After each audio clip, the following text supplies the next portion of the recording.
Hello friend, welcome to my YouTube channel. कैसे हैं आप लोग? आज हम लोग फिर से जो है एक डिस्कस करेंगे इम्पोर्टेंट करंट अफेयर का टॉपिक जो 2025 में किसी भी एग्जाम के लिए जो है इम्पोर्टेंट है, कहीं भी पूछा जा सकता है।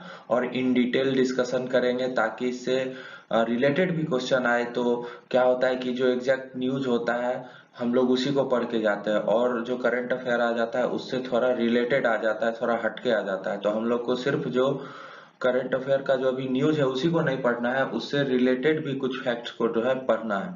इसीलिए जो है इस वीडियो को हम बना रहे हैं, नहीं तो ये एक लाइनर का करंट अफेयर होता। आज हम लोग डिस्कस करने वाले हैं सुभाष चंद्र बोस आपदा प्रबंधन पुरस्कार 2025। अभी हाल ही में जो है इस पुरस्कार की जो है घोषणा की गई। जैसा कि आप लोग जानते हैं कि 23 जनवरी को जो है सुभाष चंद्र बोस जयंती मनाया जाता है। ये जो है हमारे नेताजी का जो है जन्म दिवस है। और इसी दिन जो है ये सुभाष चंद्र बोस आपदा प्रबंधन पुरस्कार 2025 की जो है घोषणा की गई है। इसको जो है हम लोग डिटेल में डिस्कस कर लेंगे, किस संस्था को दी गई है ये पुरस्कार, कौन देता है, कितना प्राइस दिया जाता है, सारा रिलेटेड न्यूज जो है कवर हो जाएगा, ताकि 2025 में किसी भी एग्जाम में अगर इससे रिलेटेड क्वेश्चन आएगा तो बिल्कुल भी नहीं छूटेगा। तो चलिए शुरू करते हैं।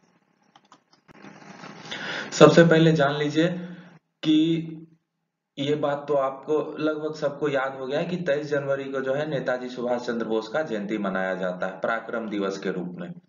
उसके बाद जो है ये जो पुरस्कार है सुभाष चंद्र बोस आपदा प्रबंधन पुरस्कार, ये हर साल 23 जनवरी को दिया जाता है। अब कब से दिया जा रहा है? तो 2019 से जो है दिया जा रहा है। इस बात को भी हम लोग को गौर करना है कि आपदा प्रबंधन पुरस्कार जो सुभाष चंद्र बोस जी के नाम पर जो दिया जा रहा है ये 2019 से दिया जा रहा है, और 23 जनवरी को इसकी जो है घोषणा की जाती है।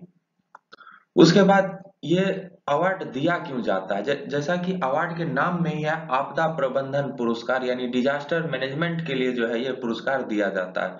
और ये जो है कोई भी व्यक्ति है या फिर कोई भी हमारे देश के अंदर जो संस्था है जो डिजास्टर मैनेजमेंट में हिस्सेदारी है उसका, वो डिजास्टर मैनेजमेंट जैसे फ्लड आ गया, सुनामी आ गया, उसको मैनेज करना, उसको इफेक्टिवली जो है लोगों की जान को बचाना, तो उस तरह के इंस्टीट्यूशन को जो है ये पुरस्कार दिया जाता है। 2064 में जो पैराशूट वाला जो उत्तर प्रदेश में एकेडमी है उसको जो है मिला था। 2025 में भी जो है इंस्टीट्यूशनल कैटेगरी में जो है अभी दिया गया है। इंडिविजुअल कैटेगरी में भी जो है इसको दिया जाता है। यानी इस बात को आपको ध्यान रखना है कि ये जो आपदा प्रबंधन पुरस्कार है ये दो कैटेगरी में दिया जाता है। एक किसी संस्था को मिल सकता है या किसी एक व्यक्ति को मिल सकता है। इसमें जो है अगर किसी संस्था को मिलेगा तो उसको जो है पुरस्कार के रूप में 51 लाख रुपए जो है दिया जाता है, साथ ही साथ एक सर्टिफिकेट दिया जाता है।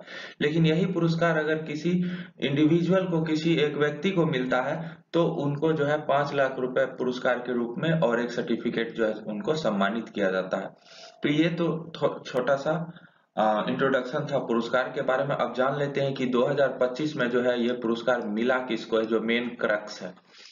तो Indian national centre for ocean information service, इसको शॉर्ट में INCOIS कहते हैं। ये जो संस्था है ये आपको हैदराबाद में सिचुएटेड है। ये बेसिकली डिजास्टर मैनेजमेंट में जो सुनामी हो गया, अर्थक्वेक हो गया, ये सब जो आता है तो उसके लिए अर्ली वार्निंग सिस्टम या फिर उसको कैसे मैनेज करना है उसके लिए जो है गाइडलाइंस और जो भी रिसर्च होता है उस पे जो है ये संस्था काम करती है।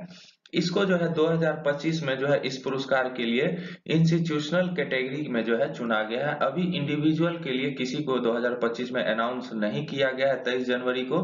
अभी 23 जनवरी को सिर्फ इंस्टीट्यूशनल कैटेगरी में जो है अनाउंस किया गया इस पुरस्कार को, जो कि दिया जा रहा है Indian national centre for ocean information service INCOIS को। उसके बाद ये देखिए INCOIS, ध्यान रखना है ये जो है हैदराबाद में जो है इसका जो है हेडक्वार्टर है। ये भी क्योंकि उससे रिलेटेड क्वेश्चन पूछ सकता है, INCOIS का हेडक्वार्टर पूछ सकता है। उसके बाद INCOIS जैसे कि हम बताएं कि ये जो है डिजास्टर मैनेजमेंट के क्षेत्र में जो है काम करती है। स्ट्रेटेजी बनाना, अर्ली वार्निंग, सुनामी आ रहा है तो उसके लिए जो है अर्ली वार्निंग देना। इस संस्था को जो है 1999 में जो है स्थापित किया गया है, 1999 में। इसको भी जो है हम लोग को दिमाग में रखना है। 1 मिनट का है, अगर अभी अच्छे से देख ले कि 1999 में इसको स्टैब्लिश किया गया है, तो अगर किसी भी एग्जाम में स्टैटिक क्वेश्चन में आता है तो आराम से हम लोग इसको कर सकते हैं। साथ ही साथ इन INCOIS जो संस्था है, इसको जो है geospatial world excellence in maritime service award भी जो है 2024 में दिया गया। तो कुल मिला के जो न्यूज को जो है हम लोग डिटेल में स्टडी कर लिए। कुल मिला के जान लीजिए कि जो पुरस्कार है 2025 का, ये किस संस्था को दिया गया है, तो INCOIS को। इसका हेडक्वार्टर कहाँ है? हैदराबाद में। इसको जो है 2 कैटेगरी में दिया जाता है, एक इंस्टीट्यूशनल कैटेगरी और एक इंडिविजुअल कैटेगरी। ये भी याद रखना, इंस्टीट्यूशनल कैटेगरी में 51 लाख रुपए जो प्राइज है, और इंडिविजुअल कैटेगरी में 5 लाख प्राइज है। उसके बाद किस क्षेत्र में दिया जाता है, तो डिजास्टर मैनेजमेंट के क्षेत्र में दिया जाता है। तो ये कुल मिला के जो है टोटल आप समझ गए होंगे इसका करक्स। उससे रिलेटेड आप कोई भी क्वेश्चन आ जाए, आप जो है आराम से इसको कवर कर सकते हैं। अभी के लिए बस इतना ही। नेक्स्ट वीडियो देखने के लिए, इसी तरह का कोई भी इंपॉर्टेंट जो करंट अफेयर होगा मैं आपके साथ डिस्कस करूंगा। आप मेरे चैनल को सब्सक्राइब करिए, लाइक कीजिए, कमेंट कीजिए, दोस्तों का साथ शेयर कीजिए। मेरे